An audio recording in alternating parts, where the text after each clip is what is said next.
YouTube dlží desiatky tisíc, možno až milióny v nezaplatených reklamách youtuberom. Ako isto mnoho z vás vie, na YouTube zarábate pomocou reklám, ktoré sa zobrazujú pred videami. No len na to, aby sa tam reklamy zobrazovali, musíte patriť do partnerského programu YouTube. Doňho sa dostanete tak, že na kanáli máte aspoň 1000 odberateľov a plus k tomu musíte spĺňať jednu z dvoch možností. Buď máte v rámci 90 dní vyše 10 miliónov zhliadnutí na YouTube Shorts, alebo v priebehu 12 mesiacov na vaše videá ľudia pozerajú v celkovej dĺžke 4000 hodín. Keď toto spĺňate, môžete požiadať o partnerstvo, ktoré vám nemusí byť schválené, keď napríklad na kanál nahrávate neoriginálny obsah, ako napríklad klipy alebo zostrihy zo streamov, ktoré nie sú vaše. Keď spĺňate všetky podmienky a partnerský program ste dostali, teraz viete na video zapnúť monetizáciu a budete mať takýto zelený dolár a bude to písať, že video sa speňažuje. Ja som pred 3 dňami na kanál nahral nové video, dokument o Grindrovi, ktoré ako vidíte v sekcii speňažovanie videa má zapnuté reklamy a malo by zarábať. Len sa poďme pozrieť, čo YouTube doje.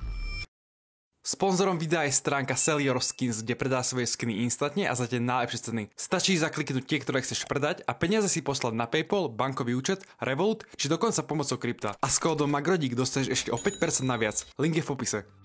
Ešte by som ale predtým chcel povedať, že to, koľko zarobíte, je ovplyvňované 3 faktormi. Prvý faktor je lokalita. Keď sa napríklad na vaše videá pozerajú ľudia z USA, zobrazujú sa im americké reklamy a americké firmy platia niekoľkonásobne viac ako tie české a slovenské. Tu vám hodím taký rebríček, koľko kde v akej krajine zarábajú. Slovensko a Česko je dosť v takých spodných priečkach, takže proste my ľudia odtiaľto bohužiaľ máme smolu. Druhý faktor je typ obsahu, ktorý tvoríte. Keď napríklad robíte herné videá, tie pozerajú hlavne deti a ty si nemôžeš dovoliť toľko kúpiť a ako nejaký dospelý, ktorý si napríklad pozrie video o finančných trhoch, akciách, kryptomenách a nejakých takýchto burzách. Ten je pre inzeretov oveľa viac atraktívnejší ako nejaký 12-ročný Tomáško, ktorý si maximálne môže kúpiť tak čokoládu za vreckové. Kvôli tomu za 1000 zhliadnutí na videách o hrách zarobíte toľkoto a na videách ohľadom financií zarobíte toľkoto. Posledný, tretí faktor je dĺžka videa a watch time. Keď má vaše video 8 minút a ľudia ho pozerajú v priemere 4 minúty, zarobíte oveľa menej, ako keď má vaše video 50 minút a ľudia ho pozerajú v priemere až do 15 minúty. Je to kvôli tomu, že čím dlhšie ľudia video pozerajú, tým viac reklám sa tam dokáže prehrať. Keď sa pozrieme na štatistiky môjho videa z prvého dňa vydania, čo je 29.7., tak vidíte, že mám priemernú dobu pozerania 14 minút a 14 sekúnd, čo je podľa mňa nadpriemerne dobré. Pre objasnenie, v Česku a na Slovensku by ste na takomto videu s takouto dĺžkou pozerania mali zarobiť v priemere 3 až 4 eurá za 1000 zhliadnutí. Lenže keď sa pozrieme na štatistiky tohto videa, tak vidíte, že za 1000 zhliadnutí, toto VTZ, som zarobil len 80 centov. Takže za 13 000 zhliadnutí som zarobil len 10,50, čo je veľmi málo a malo by to byť minimálne okolo 45 eur. Ja keď som to prvý deň videl, tak som myslel, že to len nejaký glitch a vám aj poviem, prečo som to myslel. Keď si tu dáme že z metriky a dáme sem, že YouTube Premium, tak tu vidíte, že všetky peniaze z toho videa sú za YouTube Premium. Ja som vlastne zabudol povedať, že na YouTube zarábate z dvoch vecí, z reklám a z YouTube Premium. Každý užívateľ, ktorý platí YouTube Premium za tých 7,99 eur mesačne, tak podľa toho, aké videá pozerá, tak tam sa tie vlastne peniaze z toho prémia roztriedia. Takže keď sa mu vlastne na videách nezobrazujú reklamy, tak ten tvorca aj tak zarobí. A keď si otvoríme k tomu ešte peniaze z reklám, tak vidíte, že z reklám, ktoré sa zobrazujú pred videami, som zarobil 0,00 eur. Preto som si myslel, že je to nejaká chyba v systéme, lebo som myslel, že to ešte nie je aktualizované a tie zárobky z reklám sa tam postupne nejak pripíšu, že to proste nejaká chyba, ktorá sa raz za čas stane. No lenže nie. Išiel som preto na Reddit zistiť, či niekto má taký istý problém ako ja. K môjmu prekvapeniu som narazil na 10 užívateľov, ktorí píšu o tom istom probléme a píšu, že sa im zobrazujú len výnosy z reklám YouTube Premium. Zároveň tam niekto poslal článok, v ktorom sa píše, že sa Google oficiálne na túto tématiku vyjadril. Keď si ho otvoríme, zistíme, že tu píšu o tom, že evidujú, že veľa ľudí má problém s týmto zobrazovaním, nesprávnym zobrazovaním štatistík. Keď som toto prehlásenie čítal, tak ma to veľmi ukludnilo, lebo som zistil vlastne, že je to iba nesprávna štatistika a nesprávne zobrazovanie tých štatistík, tých výnosov a reálne som toho videa zarobil, len mi to proste ešte neukazuje. No lenže som zistil, že som sa radoval veľmi predčasne.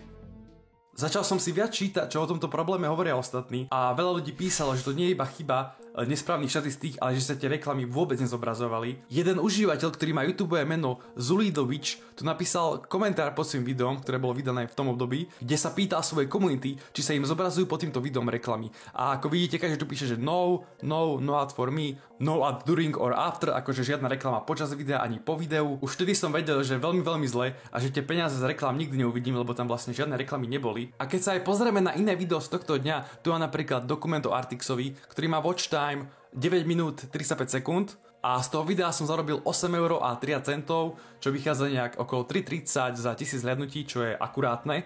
A keď sa pozrieme na podrobnejšia analytika, tak tu vidíme, že reklamy na stránke zobrazenia sú 6,84 €, čiže 80% z celkových zárobkov, a z YouTube Premium je to len 1,45 €, takže len 17%, čo je také bežné. Takže asi už každý chápe, o aký problém sa jedná, a nie je to to, že by sa reklamy nezobrazovali celkovo na každom videu, oni sa nezobrazovali len na videách, ktoré boli uploadnuté 29. a 30. júla. Ale keď sa jedná o nejaké staršie video, ktoré bolo nahraté už pred týždňom, tak tam sa reklamy zobrazovali normálne. A normálne ste z neho zarobili, koľko ste mali.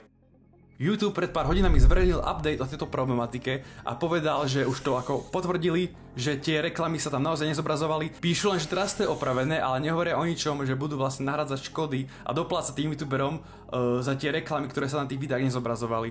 A ja napríklad som na tom Grindrovom dokumente za prvé 2 dní mal nejakých 27 000 zhliadnutí a ten priemerný watch time nejak 14 minút, čo sa rovná nejakým 120 €, takže ich vlastne nikdy neuvidím, lebo YouTube to neplánuje nejak odškodniť. A mne to príde úplne neskutočné, to je, keby robíte ťažníka a idete do roboty jeden deň, 2 dní robíte vlastne, a váš zamestnávateľ vám vlastne dá na hodinu miesto 5 € iba jedno, a proste vy si nič neurobíte, lebo on sa tak rozhodol a nemôžete sa sťažovať, nemôžete nič. A chcel by som ukázať na youtuberov, ktorí to ovplyvnilo ešte viacej. Ja osobne pozerám jedného českého youtubera, ktorý sa volá Pán Plešatý, a on robí dosť také finančne náročné videá, že ide do nejakej destinácie, tu bol napríklad v Senci, a zaplatí si tam hotel, minie na to video niekoľko stoviek eur, a vydal to presne tieto dni, 37. Takže aj on z toho videa vlastne nezarobí skoro nič. A nemôže za to nikto iný ako YouTube, čo úplne mi príde absurdné, lebo na tých videách sa nezobrazujú reklamy, iba keď tam máte žltý dolar. Ak to video je napríklad extrémne vulgárne, je tam nejaká nahota mierna, alebo hociaká blbá drobnosť, vtedy máte že minimálne reklamy.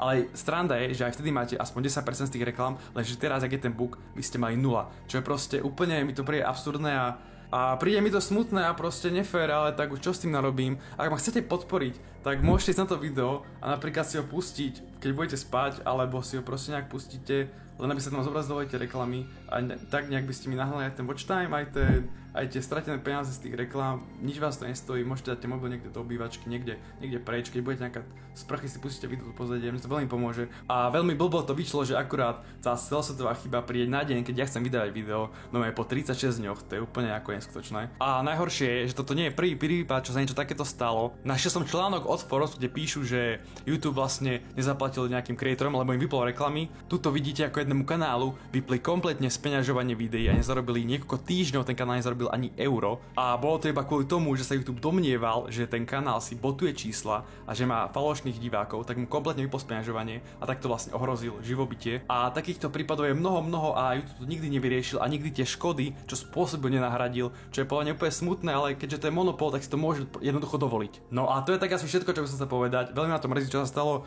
Dúfam, že sa to nejak vyrieši, ale podľa mňa nie. A ak ma chcete podporiť, tak som to povedal, čo by ste mohli spraviť, a vidíme sa v ďalšom videu.